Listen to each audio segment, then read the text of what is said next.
না, ক্ষমতা সিদ্ধের ক্ষমতার পাটাতন তছনছ করে দেওয়া হবে ইনশাআল্লাহ। নেতা ডাক দেবে কায়দাবাদের মতো, কে ওই শোনালো মোরে আজানের ধ্বনি, মর্মে মর্মে সেই সুর, বাজিল কি সুমধুর, আকুল হইল প্রাণ, নাচিল ধমনী, কি মধুর সেই আজানের ধ্বনি। এই জীবনের শেষ প্রান্তে এসে যে অভিজ্ঞতা সঞ্চয় করেছি, তার ঝুলিটা একেবারেই হালকা না।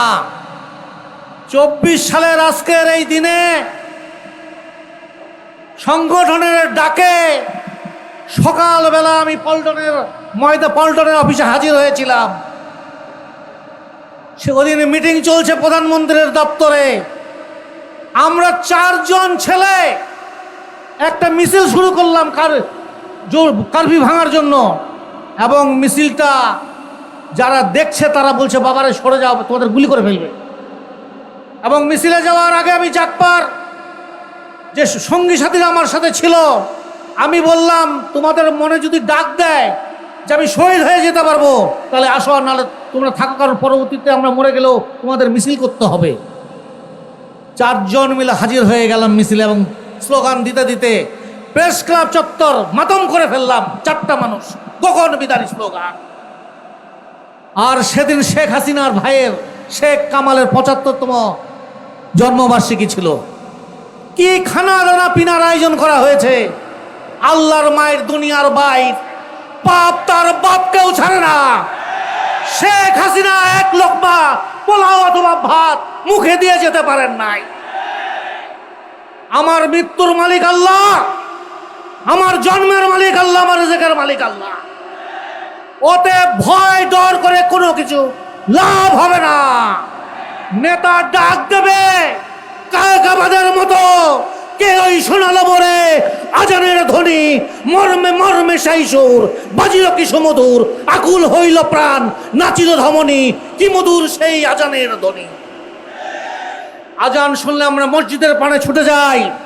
নেতা ডাক দেবে, এবার রাজপথ গরম করা হবে শুধু না, ক্ষমতা সিদ্ধের ক্ষমতার পাটাতন তছনছ করে দেওয়া হবে ইনশাআল্লাহ।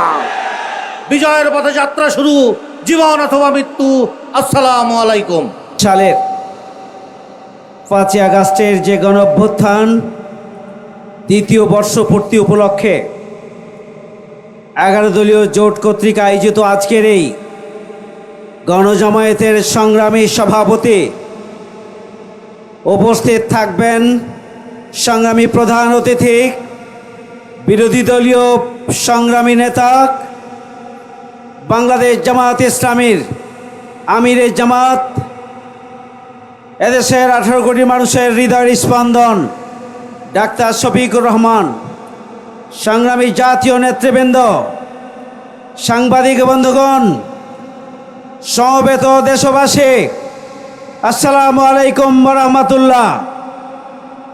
আজকের এই ঐতিহাসিক দিনে আমরা জুলাইয়ের শহীদ এবং জুলাই যোদ্ধা যারা আহত হয়েছিলেন, পঙ্গুত্ব বরণ করেছিলেন, তাদেরকে শ্রদ্ধার সাথে স্মরণ করছি। 2 বছর অতিক্রম হতে চলেছে, এখনো পর্যন্ত গণহত্যাকারী খুনিদের বিচারের জন্য কার্যকর তেমন কোনো অগ্রগতি নেই। এটি হচ্ছে সবচেয়ে গুরুত্বপূর্ণ বিষয়। স্বাভাবিকভাবে প্রশ্ন আসছে, বিএনপিকে আওয়ামী লীগের সাথে গোপনে আতাত করে বাংলাদেশকে আবারও প্রতিবেশী রাষ্ট্রের করদ রাজ্যে পরিণত করার কোনো চক্রান্ত করছেন কিনা, স্বাভাবিকভাবে এই প্রশ্ন চলে আসে আমাদের সামনে। সংগ্রামী ভাই বন্ধুগণ, বহু আকাঙ্ক্ষিত জাতীয় নির্বাচন, এই নির্বাচনের ফলাফল ইঞ্জিনিয়ারিং করা হয়েছে, দেশের জনগণের কাছে তা পরিষ্কার। এরপরও বিরোধী দলের পক্ষ থেকে নির্বাচনকে মেনে নেওয়া হয়েছে গণতান্ত্রিক অভিযাত্রাকে এগিয়ে নেওয়ার জন্য, দেশের স্থিতিশীলতার জন্য, জনগণের অধিকার প্রতিষ্ঠার জন্য। আর রাজনৈতিক দলগুলোর যে কমিটমেন্ট ছিল সেটি বাস্তবায়নের মাধ্যমে জুলাইয়ের গণভোটের গণরায় বাস্তবায়ন করে বাংলাদেশকে দুর্নীতি, সন্ত্রাস, চাঁদাবাজ, টেন্ডারবাজ মুক্ত মানবিক বসবাসযোগ্য এক নিরাপদ বাংলাদেশে পরিণত করার জন্যই বিরোধী দল সংসদে অংশগ্রহণ করেছিল।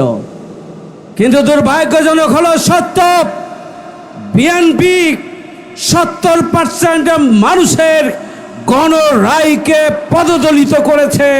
তার চরম মূল্য বিএনপিকে দিতে হবে, আজ হোক কাল হোক। কোথায় আছেন আপনারা? আওয়ামী লীগ গণবিরোধী ভূমিকা পালন করার কারণে রাষ্ট্র শক্তিকে কাজে লাগিয়েছিল, বিদেশি প্রভুদের সাহস নিয়ে শক্তি নিয়ে তারা বাংলাদেশকে বেআইনিভাবে শাসন করেছিল। বিএনপি আমরা জানি আপনারা চাইলেও